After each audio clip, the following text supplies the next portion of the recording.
Hello friends. In this video, we will get acquainted with another Zigbee gadget from SONOFF, a smart plug with energy monitoring and protection thresholds, made in the form of an adapter for a deep Shuko wall socket. This is one of the most popular classes of devices, widely used in smart homes, and it does not require any changes to the existing infrastructure. You simply install it between a regular wall socket and the appliance. My personal experience with such devices shows that in the overwhelming majority of cases they are used more as energy monitors, with the built-in relay itself hardly being used. And the data obtained from them makes it possible not only to understand electricity consumption, but also to know the current status of devices, using power consumption as feedback. The number of automations built on this data is enormous. This can include analytics, abnormal behavior monitoring, load balancing, and much more. I will show how the plug works in the native Ewelink app when connected to the iHost controller and the integration paths into Home Assistant, ZHA, and Zigbee 2 MQTT.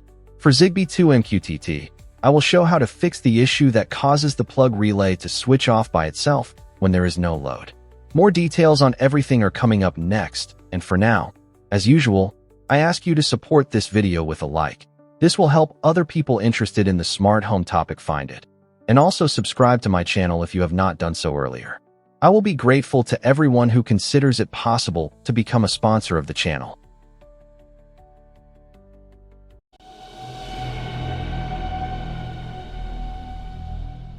Device type: smart plug adapter with energy monitoring. Model: SONOFF S60ZBTPF. Interface: Zigbee 3.0, acts as a router. Operating voltage: 250 volts. Current: up to 16A. Power: up to 4,000 watts. Size: diameter 50 mm, depth 61.5 mm. Operating temperature range: from -10 to 40 degrees Celsius. Ecosystem: Ewelink.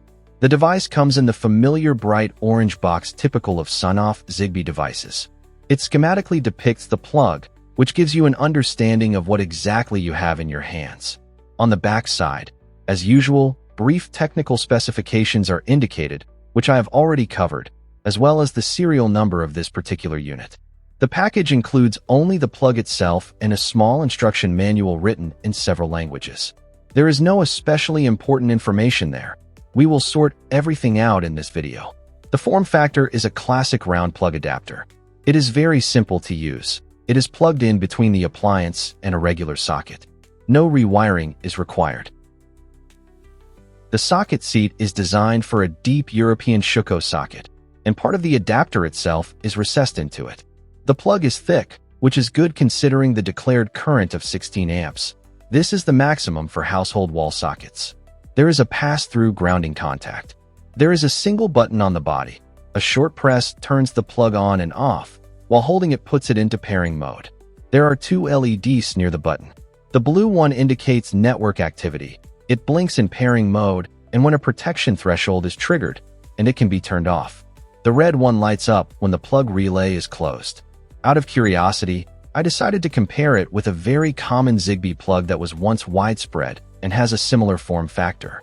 Its most recognizable color is orange, but it also comes in others. For example, I have blue and green ones as well, about 15 in total. You will find a review of them via the link in the description. As you can see, despite the similarity, the subject of this review is noticeably larger. In cases of use, for example, in power strips where the sockets are located very close to each other, this may be a problem. In terms of depth, or from this angle, height, they are also different. The SONOFF version turned out to be larger in this comparison as well. In places with limited free space, this may be a problem, especially considering the fact that a plug will also be sticking out of it.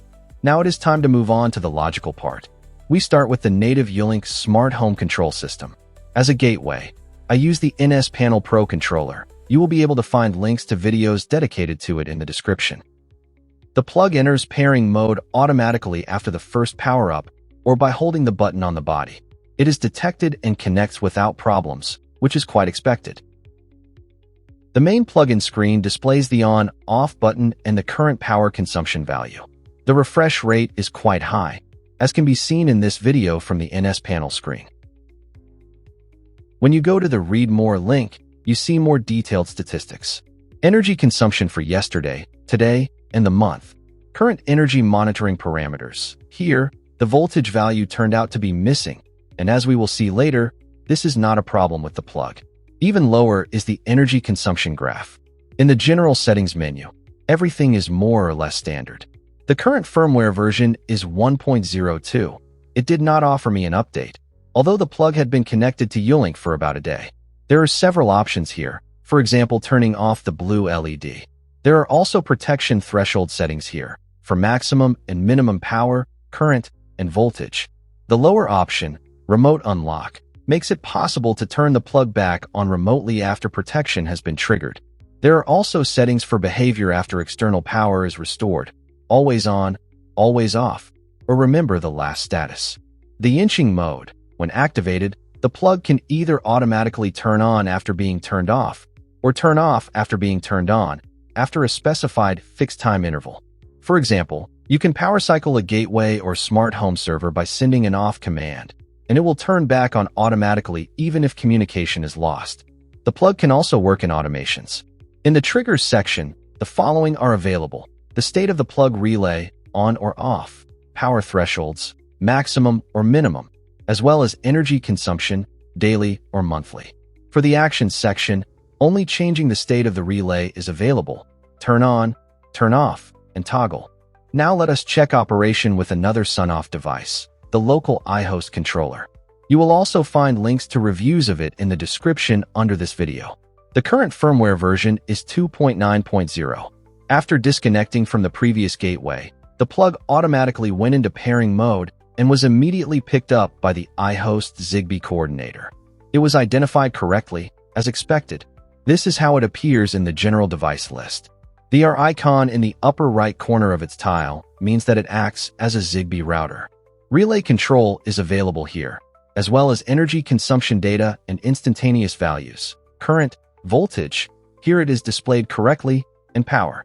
In the General Settings menu, similar to the Ewelink app, there is an option to turn off the indicator, configure the state after power restoration, inching, and protection shutdown thresholds. There is also an option here to configure turning the plug relay on/off on a schedule, once or periodically on selected days of the week at the specified time. This is simply a delayed on or off action. This option may also be called a countdown timer. And there is also a cyclic timer, where you can set the duration of repeating periods, when the relay is on and when it is off. In automations, similarly to the app, you can also track relay state changes. The amount of energy consumed per day or in the current month. The configured maximum or minimum power thresholds. For actions, control the plug relay. Turn it on, turn it off, or toggle it. Since iHost is connected to Google Home via Matter, all compatible devices it controls also appear there. The plug is supported, but only the most basic functions are available: relay control and nothing more. Now let us check how it works in Home Assistant.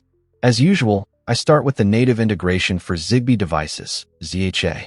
As the coordinator, I use a USB Zigbee dongle with SkyConnect firmware. Pairing and connection are all standard. The plug was detected, and, judging by this set of entities, it is supported. Let us look at it in more detail. As we can see, there is relay control here and basic energy monitoring data, current, power, amount of consumed energy, and voltage. If you open detailed device information in the left column, you can see the role, router, signal quality and level, and the quirk name for it. There is also behavior after power restoration.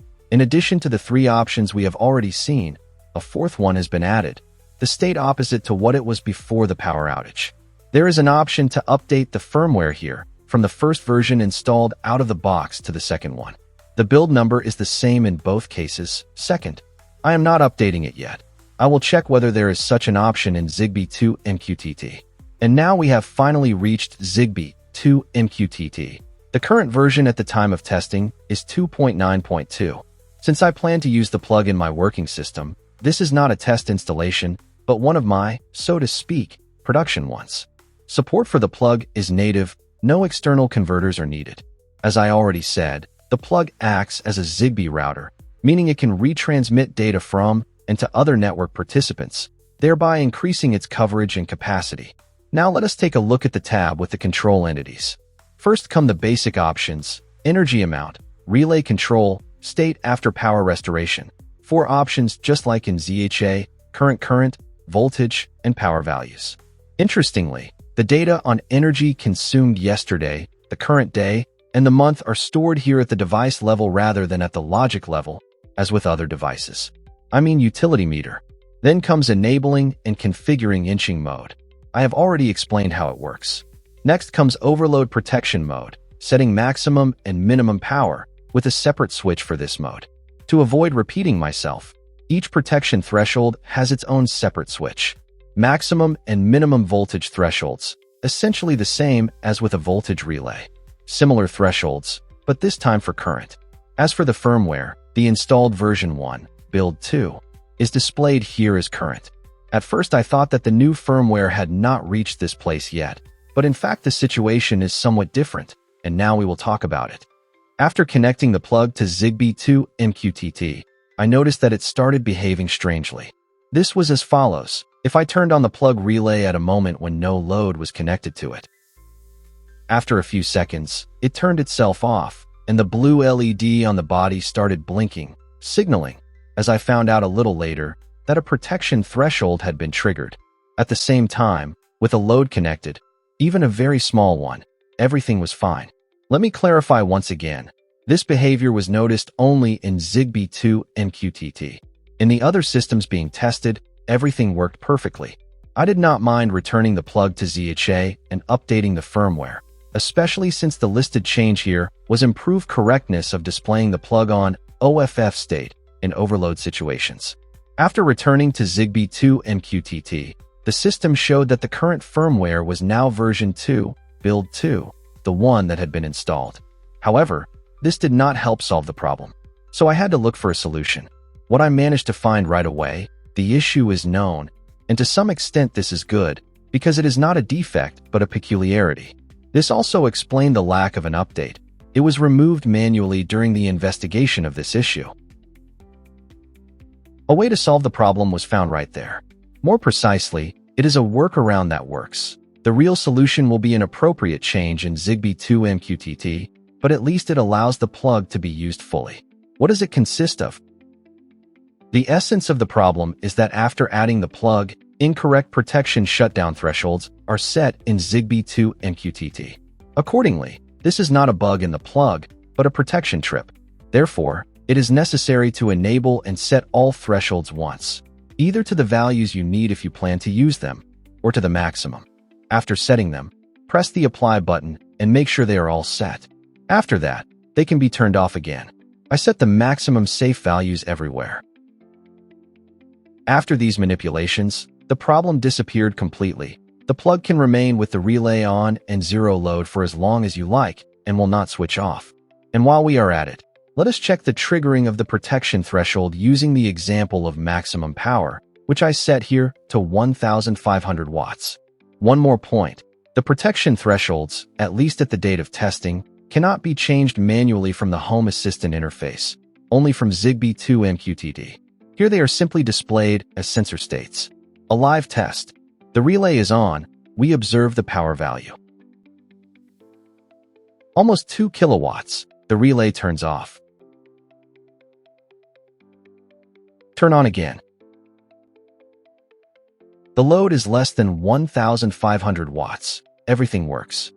The plug turned out to be quite interesting precisely because of its expanded functionality compared to its counterparts. I mean inching mode and protection thresholds. The former will be useful, for example, for rebooting equipment, even with the possibility of communication loss, and the thresholds will be useful for protecting the power network and equipment. For example, when using it with an inverter, you can set a threshold equal to its maximum power. Another interesting feature is the consumed energy value for the previous and current day and month, without the need to create a utility meter. Among the peculiarities, it is worth highlighting the incorrect default configuration of protection thresholds in Zigbee 2 MQTT, but this is easy to fix. Therefore, immediately check how the plug behaves without a load so that there are no unpleasant moments later. That is all. I hope the video was useful and interesting for you. Write in the comments everything you think about this device. I will be grateful for your likes, and anyone who has the desire and ability can use the channel sponsorship function. If you do not want to miss new reviews and lessons, subscribe to my channel. In the description, you will find links to stores where you can order this plug, to the mentioned videos, to my social networks, Telegram channels, and a group for communication on smart home topics. Join in. It will be interesting. Thank you for your attention. See you again. Peace to everyone.